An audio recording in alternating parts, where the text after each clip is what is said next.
Hello YouTube, welcome back to my channel, and finally I have with me the Moto X Style. This is the flagship phone from Motorola this year, which was released just a few weeks ago. It arrived this morning to my doorstep, and a special thanks to Clove Technology for sending me this unit to review. I will leave a link to their website down in the description below, guys, so if you're interested, please go and have a look and see, as they have some exciting deals. So a special thanks to Clove Technology for sending me this review unit to review.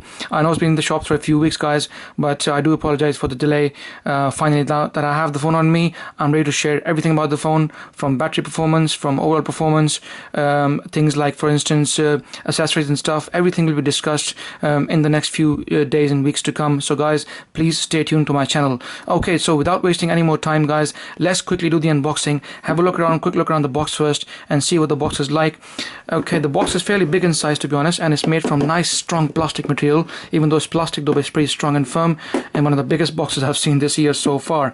As you can see at the back, it says Motorola, and it's obviously a 4G phone, Moto X Style. People who are watching this in States, is also known as Moto X Pure in the States, whereas in the rest of the world it's known as a Moto X Style in Europe and in the UK. So if you are looking for a Moto X Pure, this is probably going to be exactly the same phone as it would be in Europe, and here it is known as Moto X Style. Okay, so let's open the box, guys. Nothing special on the box. Let's have a look and see what do we have inside. First of all, this is the Moto X that I've got, this beautiful champagne gold color that I've got with the white back, and it's got this nice metal frame all the way along, which is in champagne gold color. Phone looks a bit on the heavier side. I will go through the phone's specs and everything else in detail in just a moment, guys. So let's put the phone aside quickly and have a look and see what else do we have in the box. So here, I think this is probably the supporting documentation. Yes, the warranty information, everything else, which I'm pretty sure most of you are not interested in. Unless something goes wrong with the phone, most people wouldn't really bother with this. Okay, what else do we have in the box? We have this nice SIM ejector tool, guys. Thanks to Motorola for providing us this one with this. So this is the one. It's basically made from plastic, and it's got this nice needle at the front, so which is not too bad. A good way of saving cost, by the way. As long as it works, that's all that matters. Okay, so what do we have here then? This seems to me, oh, that's lovely. So we have a bumper case as well for the phone. Okay, because the phone has this nice champagne frame all along, so obviously this will get scratched. So Motorola was very thoughtful to give us a bumper case, which is quite nice. It's quite hard, and it will probably cover the phone around the edges and corners, especially very nice, and give it some good bumper protection. Thank you for that, Motorola. Okay, what else do we have in the box? We have the normal USB cable. I think we haven't got the USB cable this time around. This is probably the Motorola Turbo Charger which comes along. So let's open this up quickly and have a look and see. It looks to me as if this is the Motorola Turbo Charger. I have this one already on me, by the way, but let's have a quick look. As you guys know, always in my unboxing, guys, I always have a look at the amp rating, and from what I can see, this is definitely the Motorola's Turbo Charger. And because the phone supports Qualcomm Quick Charge 2.0, so the phone should be charging fairly quickly. In fact, I've heard this is one of the quickest phones to charge.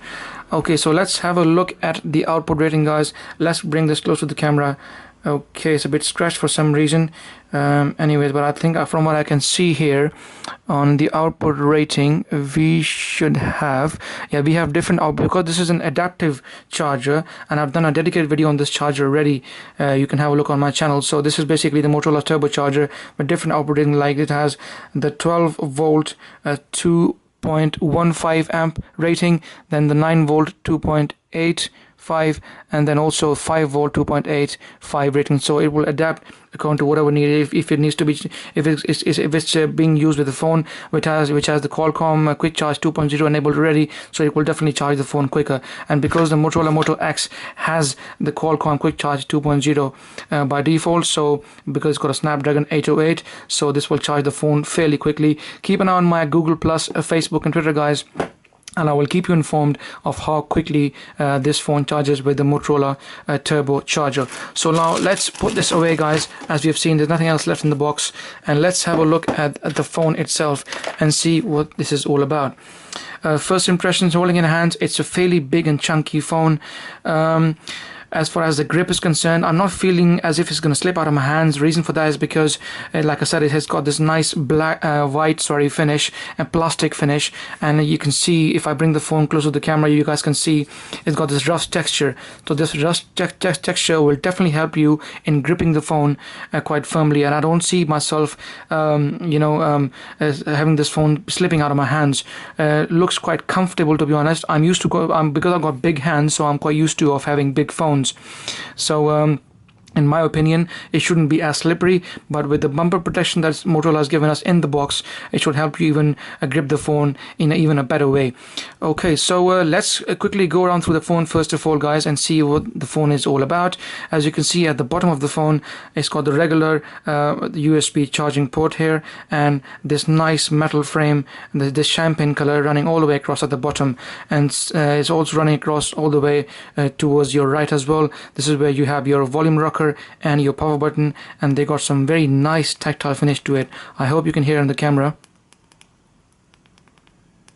Very nice tactile finish, well built, well made by Motorola. And also, I don't know if you can see that on the camera, but the power button has got a bit of a rough texture on it, so you can easily differentiate between this and the volume rocker. And the power button has this rough texture, so even if at night time, if you put your thumb across on the right hand side, you should be able to easily differentiate between the power button and the volume rocker. Okay, all the way along, the metal frame, as you can see, is running the nice champagne gold.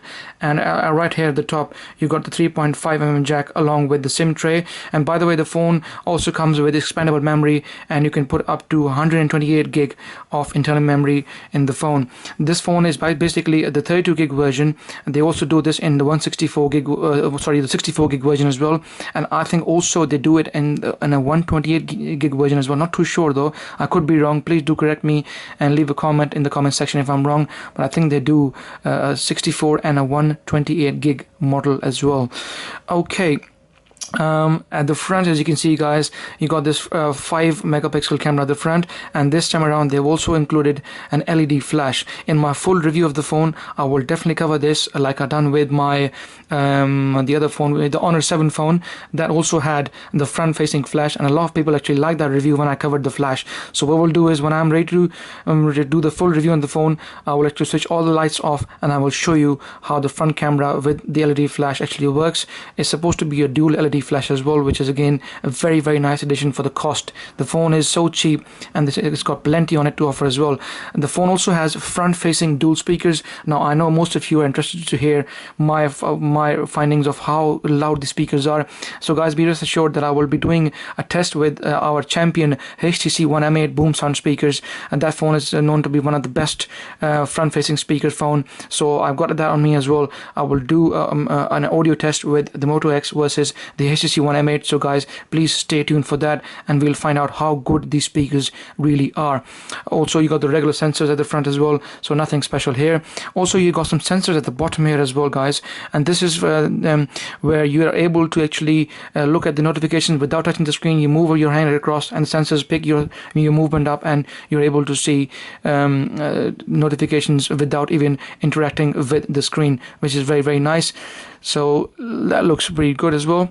Okay, let's have a look now at the back of the phone. This is where most of the stuff is, guys. This is the 21 megapixel camera. This is the newer camera by Sony, and also they have included a dual tone LED flash for natural photos here as well. And the typical Moto dimple, I love that. It's obviously a trademark of Moto phones. Whether you have the Moto G, the Moto X, or any other Moto phone, they love including this dimple. To be honest, I love that as well. When you're holding the phone in your hand, your index finger actually rests on that dimple, and it gives you that extra grip and reassurance that your phone, it will not slip out of your hands. So very good design by Motorola. Okay guys, so let's pump this phone up and let's have a look and see what do we get. I haven't done no boot to this phone for the first time, so whilst it's booting up, let's quickly run through the specs again, guys. The phone has the Snapdragon 828. This is the same chipset as we have in the LG G4, and this phone has 3 gigs of RAM, and the screen is a 5.7-inch Quad HD 2560 by 1440, and it has Gorilla Glass 3, by the way, guys, not 4. This has Gorilla Glass 3, and this is where Motorola has actually saved some cost. Whilst we're doing this as well, guys, let's quickly also compare the phone with the other phones that we have here on on offer. I have here with me the OnePlus 2, which has a 5.5 inch Full HD 1080p panel, whereas the Moto X has a 5.7 inch panel with a Quad HD resolution. So in terms of size, they are pretty much both the same size, as you can see in the picture here. Almost the Moto X might be slightly bigger by half a millimeter, but if you're used to having a OnePlus 2, you will be at home with the Moto X. Let's also have a look at the back. This will probably give us a better picture of which phone is longer.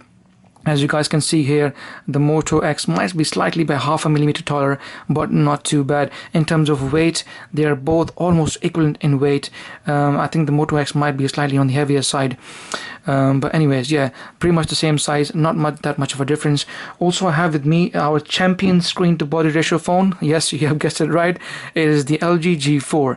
Now, as you can see straight away, the LG G4 is fairly shorter in length as compared to the Moto X, even though I know the LG G4 has a 5.5 inch Quad HD screen as compared to the Moto X style, but still, as you can see, the screen to body ratio is significantly improved on the LG G. Even if we had, for instance, a 5.7 inch LG G4, I reckon with this screen to body ratio, it would have still been smaller than the Moto X style, so not too bad.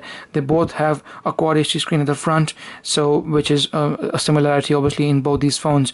Guys, I'll be doing a lot of videos, comparison videos between, for instance, the LG G4 versus the Moto X style. I'll also be doing videos between the Moto X and the OnePlus 2. And if you guys got any requests, guys, please leave a comment. Let me know in the comment section, and I will see if I can do a video of your choice. Now, as you can see, guys, the phone is booted up already. It was fairly quick. Obviously, a Snapdragon 812 is a very fast chipset. So let's quickly go through the setup, and let's not waste too much time, because I want to show you guys the actual home screen and see what that is like. We're gonna skip all this anyway, and shouldn't take us long. There we go. Maybe later. There we go, guys.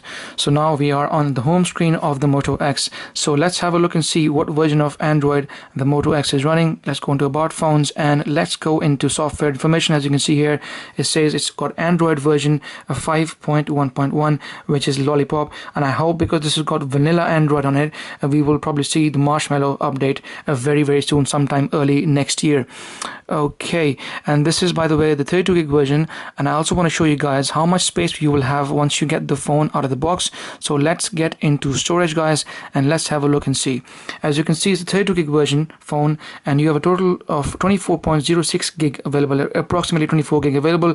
Out of that, you will have 21 gigs to yourself, and the rest obviously has been taken by the OS and other stuff on the phone, and some default apps are here as well, so not too bad. Decent amount of space, but then again, it shouldn't be a problem for most people anyway, because like I said, the phone has expandable memory. You can put SD card up to a 128 gig. So for most people, for media fanatics out there, like if you got your songs, your movies, your films, you shouldn't have much of a problem anyway. Let's populate a few more screens and see how the home screen transactions are going to be like, because that's what most people are also interested in as well, by the way. So as you can see, it's pretty fast, pretty smooth, and the Snapdragon 808 with the LG G4 has been a champion chipset. I had the LG G4 for over 4 months, guys, and I've thoroughly enjoyed that phone, and I do not expect any less from the Moto X, especially knowing that the phone is running only vanilla Android and nothing much else. Not apart from a few Moto functions, there's not much in the phone. It's pretty much vanilla Android, and a lot of people out there actually love that, because obviously it is easier for the phone to run, and vanilla Android doesn't take as much resources as something like, for instance, TouchWiz, or something like, for instance, the LG's Optimus UI. So all in all, guys, the first impression so far, the phone looks snappy. It's not too bad. I also do want to do a quick test on the speakers. Let's play some ringtones and see if you can hear the speakers and how loud they actually are. Let's go into ringtones and let's have a look. Let's increase the volume a bit.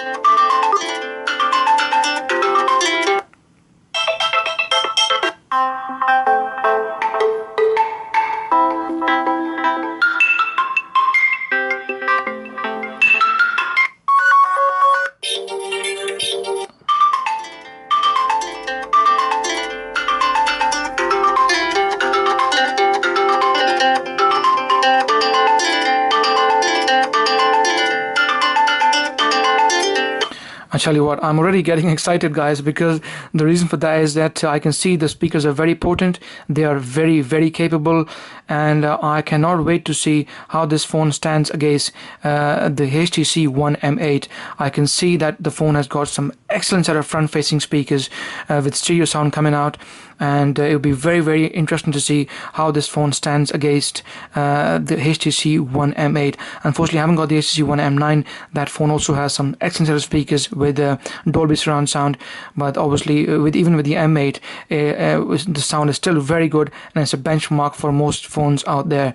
So it'll be very interesting to see how Motorola Moto X style actually stands against the HTC One M8. As you guys can see, I'm going through different through the menu, through options, and through the launcher, and it seems pretty smooth and pretty nice to me. And I think I'm really going to enjoy the next couple of weeks this phone, and I can't wait to tell you guys how the battery life is. Does it heat up? Questions like, for instance, how good is the gaming performance, and how good is the battery life, how good is the screen, and how does the phone interact in day-to-day basis. So guys, stay tuned to my channel, and like I said, I will do all the videos possibly I can, including dedicated battery life video, gaming performance video, and everything else. And if you like my video, guys, please give it a thumbs up. Any questions regarding the phone or anything else, or any request, please leave all your requests or anything in the comments section. I'll be more than happy to help. And please guys, subscribe to my channel as it helps, and I will see you in the next video.